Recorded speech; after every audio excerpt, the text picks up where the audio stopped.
আচ্ছা, আজকে ফার্মেসি বিজনেসের একটা ইভ্যালুয়েশন নিয়ে কথা বলবো। কি ইভ্যালুয়েশন? ধরেন একটা লোক একটা ফার্মেসি শুরু করছে। ফার্মেসি থেকে সে হচ্ছে প্রতি মাসে মাত্র 20,000 থেকে 25,000 টাকা ইনকাম করত। এরপরে সে 15 দিনের একটা রিসার্চ করে দেখলো যে কিভাবে এই ইনকামটা 20,000 থেকে 25,000 থেকে 20,000 থেকে 25,000 থেকে কিভাবে এটাকে 50,000-এ নেওয়া যায়। তো সে সেটাকে নিছে। কিভাবে নিছে এটি এখন আমি বলবো। ধরেন এটা হচ্ছে 50K। একটু মনোযোগ দিয়ে শোনেন তাহলে ভালো হবে আসলে। তো ও যেটা করছে, ও দেখছে যে সব ট্রেডিশনাল যে দোকানগুলো আছে সেখানে তো আমরা যে এমআরপি প্রাইস থাকে সেই প্রাইসে সেল করি, হয়তো 5 থেকে 10 টাকা কম রাখি। কিন্তু ও দেখলো যদি একটা বক্স যে কোনো একটা বক্সের প্যাকেট সে সেল করে, তাহলে সে সেখান থেকে 100 টাকা লাভ করে। বুঝছেন ব্যাপারটা? 100 টাকা লাভ করে। এখন সে চিন্তা করলো যে আমার 100 টাকা দিয়ে লাভ নেই, আমি কিছুটা কমিশন দিই। কিরকম কমিশন? সাপোজ সে 10% কমিশন দিতেছে। এখন বলতে পারেন ভাই 10% কমিশন দিলে কত টাকা থাকে? অবশ্যই 90 টাকা থাকে, 10 টাকা কমে যায় 90 টাকা। এই যে 90 টাকা ও একটা পার্সনকে গ্র্যাব করে। ধরেন আমাদের প্রত্যেকের ফ্যামিলিতে তো বাবা মা থাকে, আত্মীয় ভাই বোন থাকে, সবারই কিছু না কিছু কিন্তু ওষুধ লাগে। এবং আমাদের যখন বেতন আসে তখন আমরা চিন্তা করি যে আমাদের এই বেতন থেকে আমরা যে ওষুধের যে খরচ ওইটা আমরা আলাদা করব। অনেকেই আছে যে এককালীন 1 মাসের জন্য ওষুধ কিনে ফেলে, ঠিক আছে? তো ওদেরকে টার্গেট করে বলে ভাই আপনি 1 মাসের ওষুধ আমার থেকে নেন, আমি আপনাকে 10% ডিসকাউন্ট দেবো।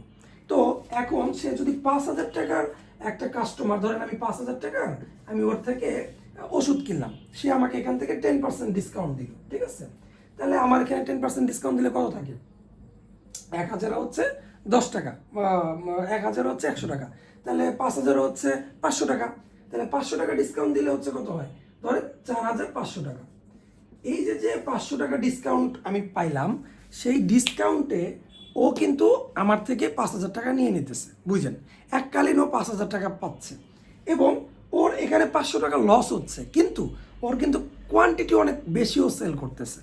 যেখানে ওর দিনে সেল হয়তো সাপোজ 1,000 টাকা ধরি, সেখানে ওর দিনে এখন সেল হয় 3,000 টাকা। রিজন? ও ডিসকাউন্ট দেয়। এখন 8-10টা ফার্মেসির দোকান যেভাবে তারা ডিসকাউন্ট না দিয়ে এমআরপি প্রাইসে সেল করে, এরকম দোকান তো সবই আছে। সব দোকানে একই ক্যাটাগরি, একই ট্রেডিশন, একই ধরন সেলস প্যাটার্ন। সো ও ওইখান থেকে একটু নিজেকে ডাইভার্ট করছে।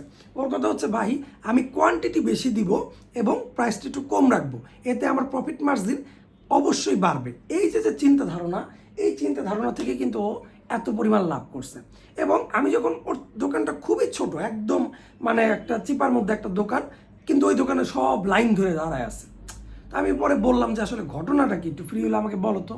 তো আমাকে ফ্রি হয়ে বললো যে ভাই এই হচ্ছে ঘটনা, আমি সবাইকে মানুষ ভেদে ধরেন 10%, 8%, 7% পর্যন্ত ডিসকাউন্ট দিই।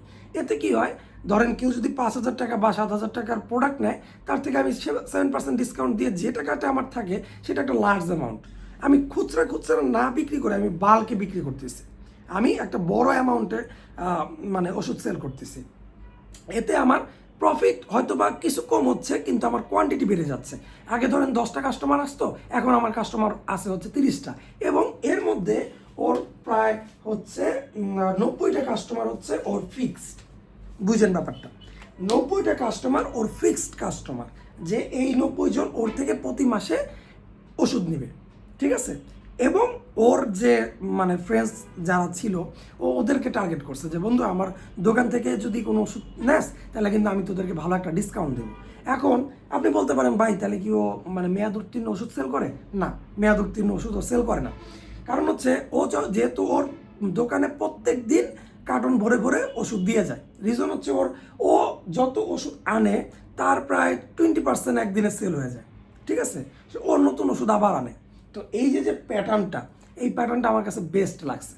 কারণ হচ্ছে কি, ফার্মেসির দোকান আছে, ধরেন একটা এলাকাতে 1,000 আছে ওষুধের দোকান, 1,000 কম করে বললাম, একটা এলাকাতে 1,000 দোকান আছে, ঠিক আছে? এই 1,000 দোকান থেকে ও নিজেকে একজনে কনভার্ট করছে। যে আমার ইনভেস্টমেন্ট কম, আমি লাভ কম করব, কিন্তু আমি এখান থেকে প্রফিট বেশি করব। এখন বলতে পারেন ভাই লাভ আর প্রফিট তো একই। হ্যাঁ, লাভ আর প্রফিট এক, কিন্তু ঘটনা হচ্ছে ও যে ওয়েতে ও বিজনেসটা করতেছে এই ওয়েটা ডিফারেন্ট। ঠিক আছে, আপনি ধরেন একটা দোকান থেকে, আমি প্রথমে যেটা বলতেছিলাম যে একটা দোকান থেকে সাপোজ 25,000 টাকা ইনকাম হয় একটা ফার্মেসি থেকে, ঠিক আছে, 25,000 টাকা ইনকাম হয়। সেখান থেকে ও এই 25,000-কে 50,000-এ কনভার্ট করছে, 50,000-এ কনভার্ট করছে।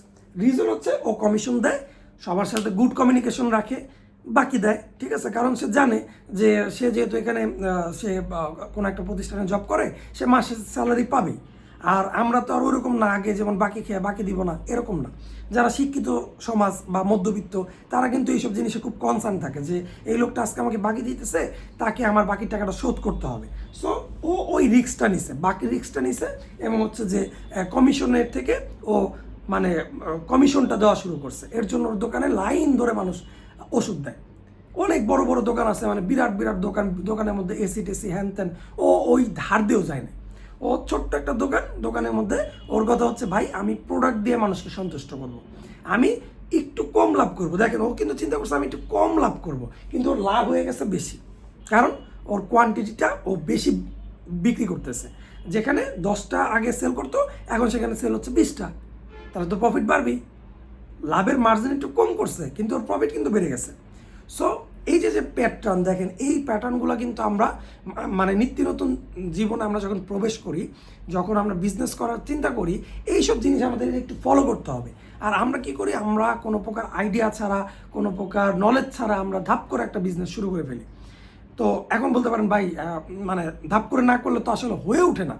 ঠিক আছে, হ্যাঁ ওইটাও ঠিক হয়ে ওঠে না, বাট কিছু রিসার্চ করা দরকার যে আপনি একটা সাপোজ ওষুধের দোকানই খুলবেন, এখানে আপনি কি ডিফারেন্সিয়েশন আনতেছেন যে পাবলিক আপনার থেকেই ওষুধ নেবে। This is the point. তো আপনাকে মাথায় রাখতে হবে যে আপনি যে বিজনেসে করেন না কেন, সেখানে আপনাকে কিছু ভেরিয়েশন রাখতে হবে, যেটা থেকে আপনাকে এই 1,000 ফার্মেসি থেকে আপনাকে একটা ফার্মেসিতে মানে আলাদা করে মানুষ চিনবে না, এই ফার্মেসিটার থেকে আমি ওষুধ নিব। এবং অনেক দূর থেকে ওর কাছে ওষুধ নিতে আসে, কারণ ওই যে বললাম, ধরেন যে 5,000 টাকার ওষুধ লাগবে, সে সেখানে 4,500 টাকা পাইতেছে। তার ধরেন রিক্সা ভাড়া যাচ্ছে 50 টাকা, তো 50 টাকা রিক্সা ভাড়া গেলেও তো তার 500 টাকা থেকে 50 টাকা মাইনাস করলেও আপনার হচ্ছে 450 টাকা লাভ হয়।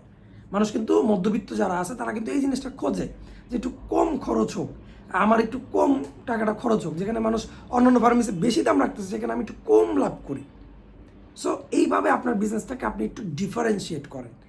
Thank you so much for watching the video ভালো লাগলে অবশ্যই লাইক করবেন, শেয়ার করবেন মাস্ট, এবং কমেন্ট করে জানাবেন যদি আপনি কোনো বিজনেসে ধাক্কা খেয়ে থাকেন। আমি ট্রাই করব এই জিনিসগুলো সর্ট আউট করা। Thank you so much for watching this video.